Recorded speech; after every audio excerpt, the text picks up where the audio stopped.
have to cover.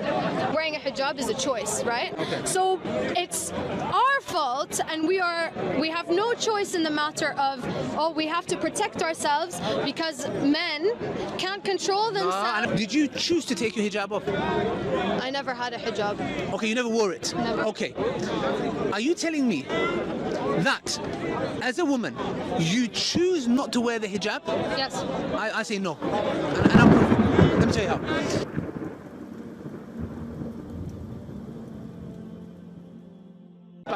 Like you in Islam, like you say, you know what? I don't know. I don't like this. Okay. Okay. Why do I have to cover? Okay. Firstly, because number one. Firstly, because God said so. Why do I have to? Okay, no, but like, so why? Why is it that if I am not covered, for example, I truly believe also that in Islam, like if you are a true believer of Islam, you also believe that, for example, let's say I am a practicing Muslim and I'm not with hijab, that I can still go to heaven, 100%. If you don't wear what? A hijab. Yeah, no one said no one said you go hell if you don't wear it, by the way. I know. Yeah. That's what I'm saying. Yeah. That's why I say that wearing a hijab is a choice, right? No, it's not a choice. Let me tell you something. Okay. And you're gonna like this. So you're telling me it's not a choice. No. Let me tell you why. But if I don't do it, then I am a practicing Muslim, I won't go to hell. But it's not a choice. You will go where? I will go to hell. No, who said that? So, but no. Is there any prescribed punishment for a woman that doesn't wear hijab? No, but then why is it forced upon me? If it's not something that will lead me, for example, so why is it something that is not a choice? So you don't have a choice, you have to cover. But if you don't cover and you are a practicing good Muslim, that does not mean you'll go to hell. But you have to cover. Why? Okay, good question. Have you read a book called Beauty Sick? No. Okay, I want you to buy this book. If it's possible, Beauty Sick. Beauty Sick? Yeah. It's by a non-Muslim.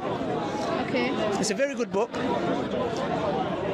Yeah. Now, this book is very interesting because we have this false notion that when a woman takes her hijab off, she chose to take it off. I believe this is the biggest false fallacy ever. Okay. You know why? Why? Because I'm asking you a question.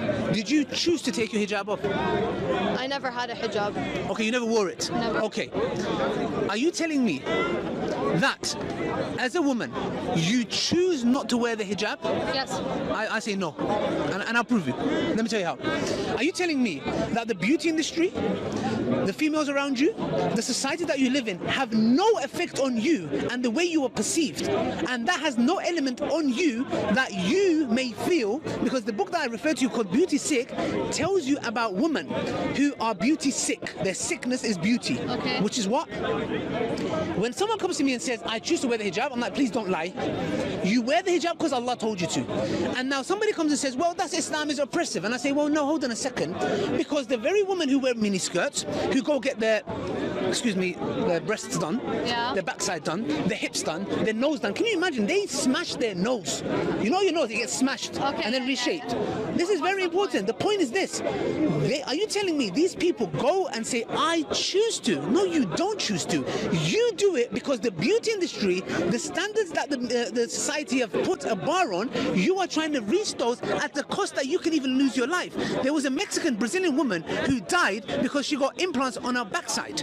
She died. So then your argument is actually null and void, because the same way that a woman will choose or has no choice to wear hijab, but also does these things to herself, and it's like, oh, that's not her choice. Yes. Then where do you meet in the middle? Where is the choice? This is where you meet in the middle. The point is this: nobody has a choice. Listen carefully. But then why do you have free will if you don't have a choice? What's the fucking point in sorry, excuse me for swearing. So why has God, okay, so your argument here is telling me that God gives you free will and allows you to have free will, but you do not have a choice in any matter. No, listen to me carefully. You have free will. You have a choice in what sense? Which one to follow? So so you're given free will just to choose God. No. Listen, let me explain. Let me explain it. No? Let me explain it. Okay. For example, both of them don't have no choice. The one who goes and gets a nose done and has makeup and can't leave the house without makeup, being in front of the window for 2 hours, etc. Okay, and the woman who wears the hijab, they are both told to do so. One is told to do so by the one who created her. Thank you. Now, 1 second. This is where it's crucial. Okay. Which one is deserving of being listened to? The one who created you or society? I mean, if you believe. Not believe. If, argument's sake, if God exists and He's telling you, and by the way, we as men need to cover up as well. I mean, yeah, but that's a theoretical question that you're asking me because how, like. But I ask you theoretically. But if I ask you theoretically. Yeah. So if someone was. Who is more deserving of being obedient to? I mean, if that is your argument, then of course it's your creator that has obedience over society. So what have we learned here, sister, today? Both individuals have no choice. They are both told to do something. Okay. One is from the creator. Yeah. One is from the creation. Okay. This is where I accepted Islam because I said, hold on a second, and I'll give you this personal story. I used to have a jumper like this. It was a black one. Okay. I thought I looked really handsome in it. No, I genuinely thought I look very good in this jumper. I mean, I think I look very good. Maybe some people might differ. And I used to hate the jumper. It used to make me itch. When I used to be in the club, I used to itch, but I just hated it. But I was like, no, I look good. Yeah? I said to myself, you know what? I'm the biggest slave. This is my master. This jumper is my master. It's like girls who walk into clubs with this much heels and they have to take you off in winter and it's freezing cold. Have you ever stood on pavement? Bruv, when I look at them, I feel the pain. I feel the pain. And the thing is, I'm like, that is your slave. And just as me, when I was getting a jumper or driving a certain car or going to the gym, I'm not saying you can go to the gym for help. So you're basically saying you'd rather be a slave to the one who created me bigger than me than to the society that you know why? You know why, sister? Because the creation is never going to be happy with me. When I die, they're going to backbite me. They're going to talk bad of me. The creator is the one that's going to be with me. He's the one who created me. He deserves my worship. Why would I go and try to please a group of people that are never going to be happy with me? And the one who created me deserves it. And guess what? Once I became a slave to him is when I found my true freedom. Once I became a slave to him. Very good points, honestly. Sister, the point I'm trying to say here is this, yeah? Thank you. May Allah bless you. No, thank you. I appreciate it. Logical.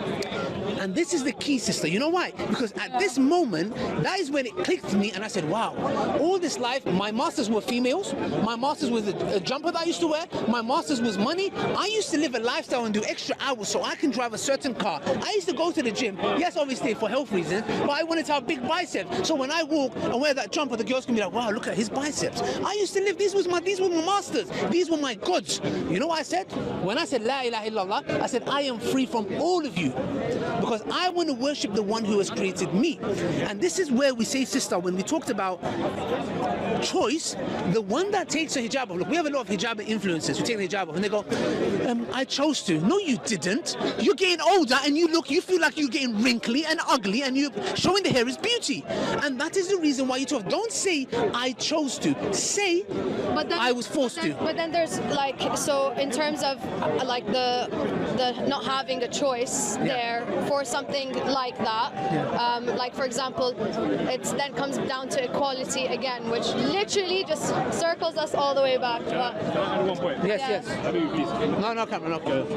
You know when you're talking. Can we have your voice? Yeah. Okay. You know when you're talking about choice. Yeah. You know you don't have a choice whether to wear clothes or not, do you? In a society. Yeah, you don't. No, so there's a certain level of dressing decorum, regardless of however liberal you are. You cannot come naked. You have to wear. This is imposed upon you, right? Yeah. Similarly, you should not equate someone putting on clothes to someone a society telling you to put on clothes to a society telling you to take it off. This is a false equivalence. That wasn't the... You have to be on camera, Bob. Allow this. Come on. Let's speak to the family. I called them. But did you get what I'm trying to say, sister? No, I understand. So you know why it relates to you perfectly? Because sometimes we go into this mentality where we think the life I'm living, I'm free. You're not. You're influenced one way or another. Because why, as a woman, for example, the question is, and this is what's so beautiful about Islam. Let me tell you something. Before, I used to see women as a piece of meat. Wallahi, I had no respect for them. You know why? Because the society made me like this. And when I came to Islam, women, they became human in my eyes. Because Islam told me that you honor them, you respect them. It's not, what is she? You know, you're talking to her. You're not talking to somewhere else. And this is the issue, sister. There's men here, like, there's men everywhere. The point is this, and I'm not saying women are perfect. There are, you know, a lot of, you know, women as well. Let's be honest here. The point is this, that women are sexualized. Man, I'm driving down the A406. Okay. Wow. No. Okay. Now you're bringing in trouble. a whole new conversation into it. Okay. So it's our fault, and we have no choice in the matter of, we have to protect ourselves because men can't control themselves. No, I never said that. Oh my I God, never said women that. are sexualized. I never said that. Did I say that? You No. said women are sexualized. No. Why are we sexualized? Because the brain of men can't separate it from it. Like what does Allah say in the Quran? You know what Allah says in the Quran? I don't know. You tell me. You're Okay, the sister, expert, I'm not the me. expert. I'm nobody. I think you know you're much. the expert, not me. No, I'm not. Okay. We're both the Tell expert. me why. Sister, Allah says in the Quran, tell the believing men to lower their gaze. Yeah, they should. 1 second. Allah doesn't say women cover up because men can't control themselves. No, but why? But then why? So if men shouldn't be gazing and sexualizing Yes, and making yes, all of this, yes. then why do I Yes. and Yes. have no choice Yeah. but to also cover up No. to protect myself? No. For what? Listen to me. Allah says to me, tell the believing men to lower the gaze. Okay. That means if she's in a bikini, if she's in a niqab, if she's in a jilbab, irrelevant. I have to lower my gaze. I'm not going to say, she's wearing a bikini, man can look at her now. Or she's wearing a niqab. I have to lower my gaze, period. Okay. Now, But then why? no. You know what that means? Or why? That means this notion that men can't control themselves, that's why Allah tells you to cover up, is not true. Because Allah tells who? The believing men first. Tell the believing men to lower the gaze. Okay, طيب. Now, Allah works on a micro level. You know what that means? You're Yeah. training your young boys Yeah, to yeah. respect women by lowering the gaze. Yes. Now, how does Allah deal with it in a macro level? By saying, do not sexually objectify women. Now, if I am looking all around me and I see bikini women in there that's talking about chocolate, and I'm thinking, what's chocolate got to do with a bikini? Yeah. And then I'm seeing a woman over there, arguments say, dressed up in this way and that way. The society is sexually objectifying women. Look, I was watching a documentary yesterday. Yeah, it was talking about in the 1970s, Times Square in New York was it's disgusting. Yeah. There was a man who killed 80 prostitutes. And these women they were not human. Yeah, there was a study that was done that looked into a man's brain. They showed him woman in bikini. The part of the brain that lights up for tool use, you know, tool use, screwdriver, lit up. You know what that means? He didn't even see him as human. The part of the brain was like, this is an object. How does a human being, and a lot of serial killers, you know how they had something in common? They all used to watch pornography. The point is this, men are created visually.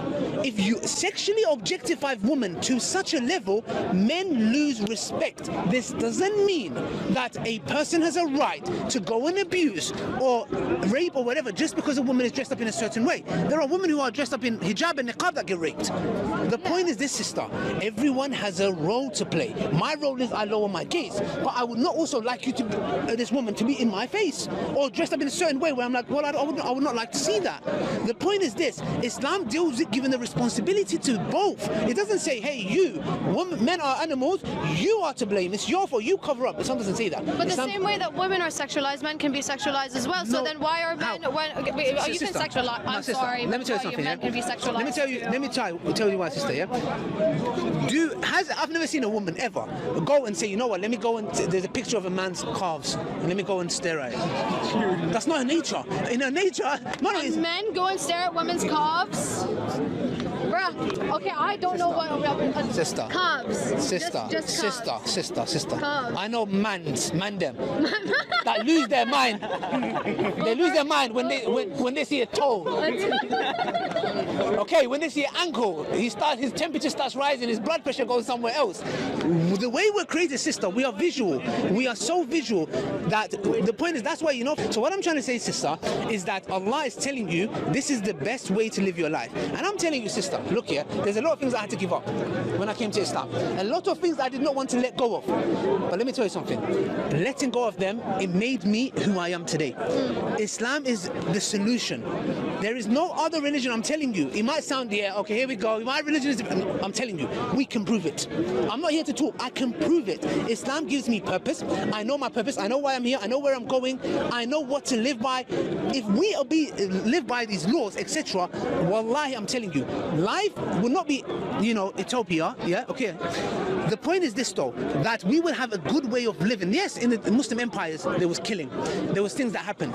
But the point is this, Islam is the best solution. And guess what? You are going to live by a way of life anyways. And you already are. Live by the one that God sent you, because that's the best. You make very good points. You make very good points. Very nice conversation. Me too, Sister Alia. I've been trying. Oh my gosh, I think it's been an hour probably. I think so too. Thank you, Sister Alia. Look, thank you. We don't shake hands. We don't? Yes. But you know why? Because out of respect. But the thing is, you see I see that's a little bit disrespectful. Ah, good. But we need to end it with this. You know why? Because there was, I think, the Me Too movement. Remember the Me Too movement? Of course I know the Me Too. Now in workplaces, back in the day, not back in the day, like a couple of years ago, in the workplace they could touch a woman, they can't do that anymore. Yeah. In the workplace they have to leave the door open now. Yeah. You see, Islam has come and told you, look, prevention is better than cure. Islam has one solution. It doesn't say drink alcohol, then we'll take you to rehab. Islam says don't drink alcohol. The point is this, sister. Me and you, like, for example, a handshake is nothing. Like, we can say, okay, what's the big deal? But it's interesting that you see it as a sign of respect. Yeah. But to me, I feel like I'm honoring you so much that I don't even want to shake your hand. Not because there's anything wrong with you, because you know why? Because that's the level of respect I have for you. But society's made it seem as if, you know what? Look how disrespectful he is. No, I don't think you're disrespectful. It's your prerogative to not want to shake my hand. No, I do it because I honor and respect you. Well, thank you. Aqsam billahi al-azim, that's why I do it. Shukran. May Allah bless you. You are a lovely person. You too. And Great it was lovely talking to you, sister. Assalamu alaikum, brothers and sisters. Hope this video was helpful for you. This may help others too, so please consider sharing, and we will bring more videos in the future, inshallah. So consider subscribing and you won't miss any. Jazakallahu khairan.